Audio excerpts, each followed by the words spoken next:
Hey, it's Ramsey Dewey. Welcome to another edition of Q&A with the Coach. Our first question comes from Dimitri, who says, Ramsey, I know you never took any performance-enhancing drugs. That is true. Or drank any tea or coffee or alcohol or drugs in general. Ever. And that's true.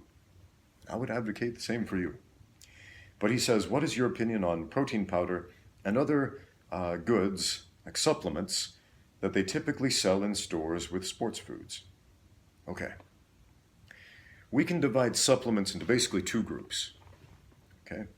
There are essential nutrients that the body needs, like protein. It's a basic macronutrient. So if you get that protein from a whey protein supplement, which is basically powdered milk with the fat and the lactose removed so that most of what remains is protein. Or if you get that protein from steak or from beans or nuts or whatever protein source you have, we need that. So generally, if you're eating well-balanced meals and you want to put on some extra weight, some extra muscle, yeah, have some protein powder. Nothing wrong with that. It's a basic macronutrient. Your body needs it. But like all things in moderation. We don't want to overdo anything. And there are other essential nutrients which are sold as supplements. We've got vitamins and minerals. We've got creatine, which is an essential nutrient. There's taurine, carnosine. Again, these are essential nutrients that come primarily from animal sources. They come from animal flesh. And so if you are a vegan or a vegetarian athlete, yeah, I would strongly recommend supplement with creatine, taurine, carnosine, and about 14 or 15 other nutrients that I can't think of off the top of my head. But yeah, if you have a dietary limitation like that, yeah, you definitely want to look into dietary supplementation of these essential nutrients. Because these nutrients govern not just energy systems in the body and how your muscles work, but they also govern higher function of the brain. Yeah, creatine actually helps govern higher function of the brain. There have been some interesting studies about Alzheimer's patients who were given creatine supplements, and it actually helped to treat the symptoms of Alzheimer's disease. Going off on a little tangent there. So yeah, that's the first type of supplement that you might get at a supplement store or at a sports nutrition store. Essential nutrients that your body needs anyway, which you might not be getting enough of, or you might need more of in your diet to help make you a better athlete. Then there's the second type, which we're going to call performance-enhancing drugs. And that can be as simple as caffeine in a pre-workout. And hold on there, don't jump on me saying, hey, there's nothing wrong with taking a pre-workout. I'm not saying there is. As long as your sport allows that, go for it. As long as you feel good about that, sure, why not? I don't personally use caffeine or any other performance-enhancing drugs. And yes, I'm going to qualify caffeine as a performance-enhancing drug. I don't do that because I am still exploring the limits of my own athletic potential. I'm 40 years old. And at 40 years old, I'm just getting stronger and stronger. I am way stronger than I was in my 20s, substantially stronger than I was in my 30s, and this is a really exciting time in my life. And again, I don't take drugs. None of them. None of them. So yeah, I'm really interested in experiencing peak human potential. And again, that's one of the reasons that I don't do that stuff. But yeah, performance-enhancing drugs, it can be as simple as caffeine in a pre-workout, all the way up to anabolic steroids and everything in between. So anything that might be a little pick-me-up, all the way to, something that turns you into a monster and allows you to heal at an accelerated rate. So I personally don't dabble in anything in column number 2, but I'm not saying that nobody ever should. Again, this is my personal preference. This is me. This is my life. These are my choices. So if you are going to dabble in column number 2, performance enhancers, 1, make sure that it's something that is allowed in your sport. For example, go back to pre-workout, caffeine. Does your sport allow that? Most of them do. Most sports won't ban you.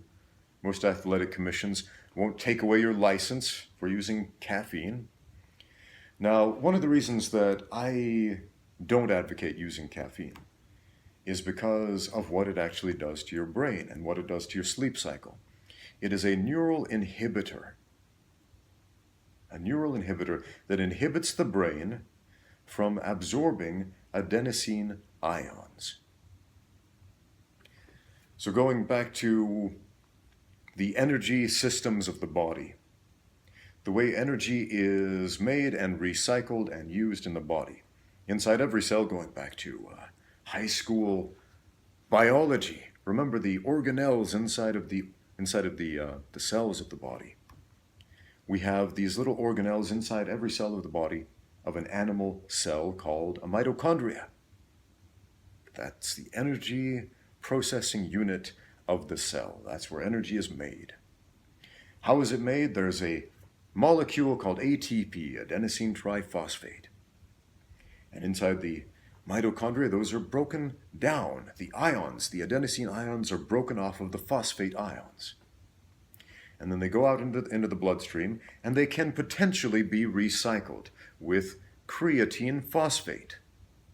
That's why athletes often take a creatine supplement. Creatine monohydrate within a certain time period is converted into creatine phosphate inside of the body, and then that becomes a catalyst to recycle used up ATP.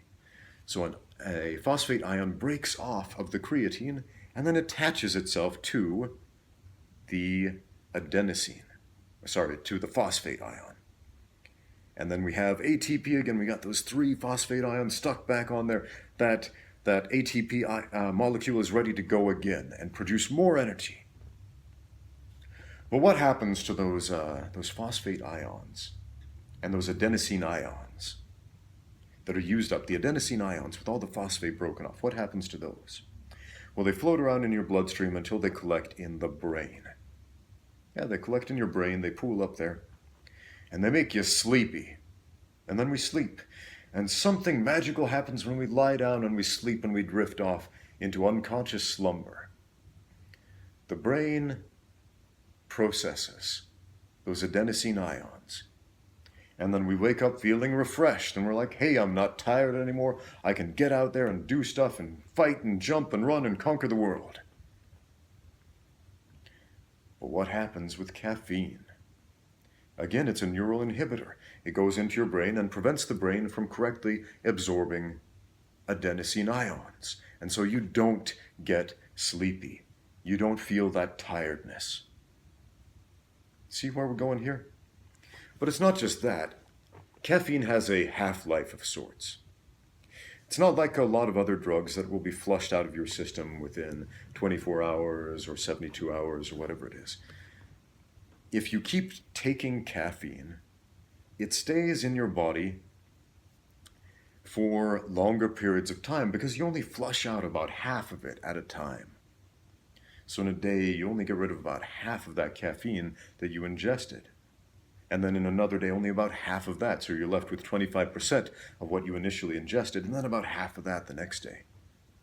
So if you consume caffeine on the regular, man, that stuff is in you. And that's why you go through withdrawal, because it's still in you. And that's going to mess up your sleep cycle.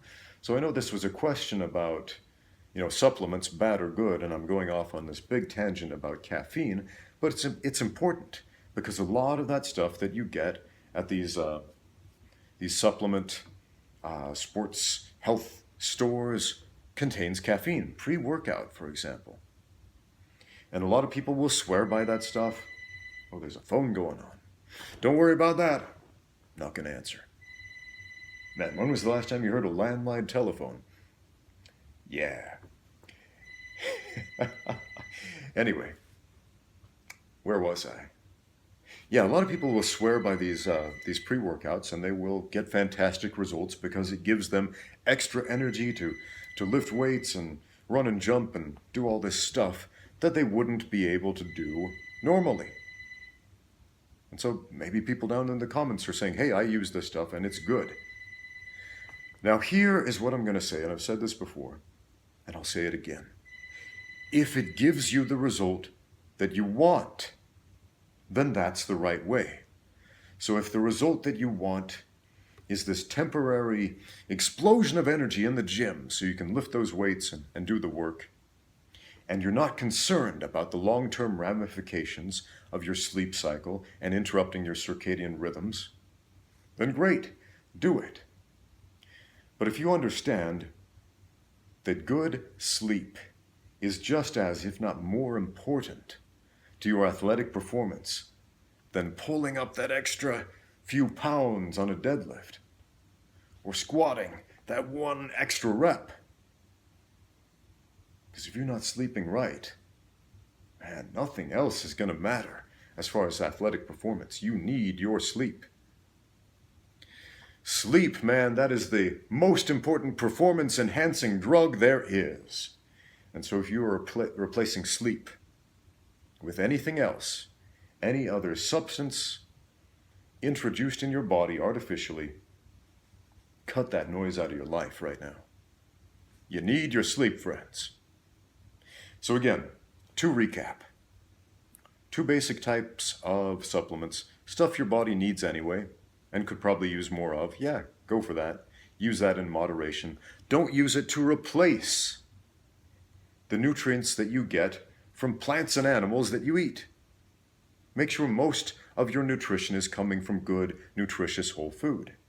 And supplements are exactly that. They supplement. They add a little bit to your diet.